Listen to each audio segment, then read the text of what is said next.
तो आज नौकरी की जानकारी लेके आए दोस्तों। सवेरे भी हमने एसबीआई की जो निकाली थी उसकी लाए थे, और अभी हम फिर एक बड़े सरकारी बैंक की वैकेंसी की जानकारी लेके आए दोस्तों। ये जो वैकेंसी की खास बात है, ये सिंपल ग्रेजुएट के लिए भी इसमें मौका है, और जिन्होंने सीए वगैरह करके उनके लिए भी इसमें अपॉर्चुनिटी है। एक शानदार अपॉर्चुनिटी है दोस्तों। आज ही ये पोस्टें निकली हैं और 30 अक्टूबर तक इसकी रजिस्ट्रेशन जारी रहेगी, और आज से इसकी रजिस्ट्रेशन शुरू हो गई। हालांकि ये पोस्टें सवेरे निकल चुकी थी, पर वेबसाइट पे ये जो है खुल नहीं रहे थे, तो आप जाके खुल लिया, तो मैं साथ के साथ आपको इसकी जानकारी दे रहा हूँ। तो दोस्तों टोटल 50 वैकेंसी ये बैंक ऑफ बड़ौदा ने निकाली, जो एक पब्लिक सेक्टर बैंक है, और अच्छी खासी सैलरी और रेगुलर पोस्ट हैं ये दोस्तों आपकी रहने वाली हैं। ये बेसिकली एचआर की पोस्टें हैं, ह्यूमन रिसोर्स की पोस्टें हैं दोस्तों। तो दोस्तों पहली जो पोस्ट है वो मैनेजर क्रेडिट एनालिस्ट की है। ये स्केल जो है इसका ग्रेड S2 की, MMG S2 की है, और एक पोस्ट है 25 से 30 साल इसमें दोस्तों एज होनी चाहिए, और ग्रेजुएशन किसी भी कैटेगरी में आपके पास होनी चाहिए, या CA CMA CS CFA आपके पास होनी चाहिए। यानी कि दोनों के लिए इक्वल इसमें अपॉर्चुनिटी है, ग्रेजुएशन कर रखी है या जिन्होंने CA CMA CFS आदि वगैरह कर रखी है। इसके अलावा दोस्तों सीनियर मैनेजर क्रेडिट एनालिस्ट की है। स्पेस के अलावा MMG3S3 में आता है, और 25 इसकी सबसे ज़्यादा वैकेंसी इसकी हैं, 25 वैकेंसी हैं। एज इसमें 28 से 35 साल है।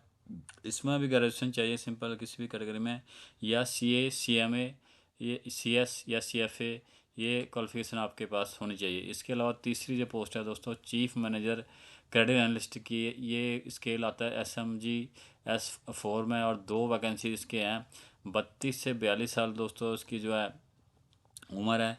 ग्रेजुएशन इसमें सिंपल चाहिए, या CA CMA CS, या फिर इन दोनों में से कोई भी आपके पास क्वालिफिकेशन होनी चाहिए दोस्तों। अगली पोस्ट है senior manager C&IC relationship manager की। ये स्केल 3 में आता है। 16 वैकेंसी हैं दोस्तों। 28 से 35 साल इसमें एज चाहिए। इसमें भी सिंपल ग्रेजुएशन आपके पास होनी चाहिए, या CA CMA CS CFA आपके पास क्वालिफिकेशन होनी चाहिए। तो दोस्तों अगली पोस्ट है chief manager C&IC relationship manager की। ये स्केल 4 में आता है। 6 वैकेंसी हैं। 32 से 42 साल इसमें एज है। इसमें भी सिंपल ग्रेजुएशन चाहिए, या CA CMA CS CFA, ये इसकी क्वालिफिकेशन। तो दोस्तों एक ग्रेजुएट के लिए भी अच्छा मौका है, जिन्होंने अकाउंट्स रिलेटेड जो आपने क्वालिफिकेशन अटेन की है CA CMA CM, उनके लिए भी एक ज़बरदस्त अपॉर्चुनिटी है। और 50 पोस्टें हैं दोस्तों, रेगुलर पोस्टें हैं। अच्छी खासी पे स्केल इसकी रहने वाली है दोस्तों। तो एक अच्छी अपॉर्चुनिटी आपके लिए है, और अप्लाई आपने ऑनलाइन करना है, और ऑनलाइन आपने अप्लाई करना है। उसके साथ ही 850 रुपये जो फ़ीस है जनरल कैटेगरी EWS और OBC के लिए लगनी है। 175 रुपये जो फ़ीस है SC ST और अन्य कैटेगरी जो रिजर्व कैटेगरी उनके लिए जो लगनी है।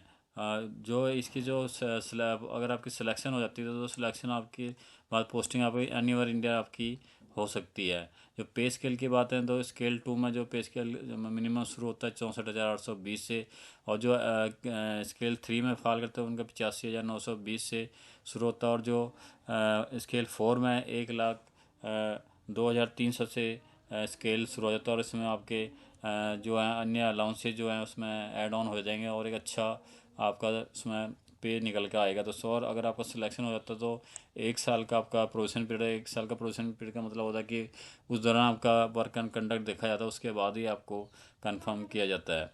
और दोस्तों अगर हम सिलेक्शन की बात करें, तो दोस्तों इसमें ऑनलाइन टेस्ट आपका हो सकता है, साइकोमेट्रिक टेस्ट हो सकता है, और जो भी मतलब बैंक को ठीक लगे वो आप वो कंडक्ट कर सकते हैं। इसमें इंटरव्यू होएगा, फॉलोड बाय ग्रुप डिस्कशन होगा।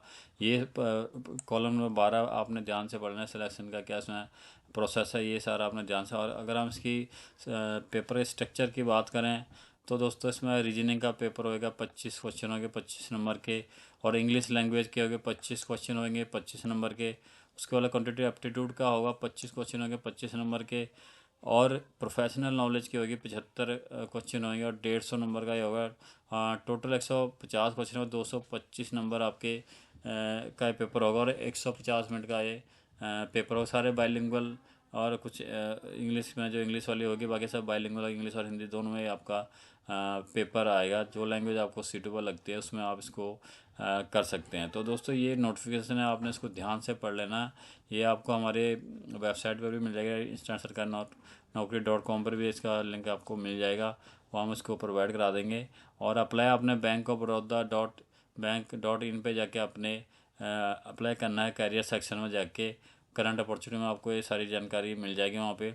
और आपने इसको पढ़ के उसके बाद ही आपने अप्लाई करना है। इसमें सारा जो प्रोसीजर आपने पढ़ने के बाद कौन से डॉक्यूमेंट आपने अपलोड करने हैं वो सारे उनका स्कैन करने के बाद आपने अपलोड करना है। उसके बाद ही आपने अप्लाई करना है। साथ में दोस्तों मेरे हमें सब्सक्राइब और लाइक ज़रूर करना ताकि ऐसी पोस्टों की जानकारी आपको हम देते रहें। धन्यवाद।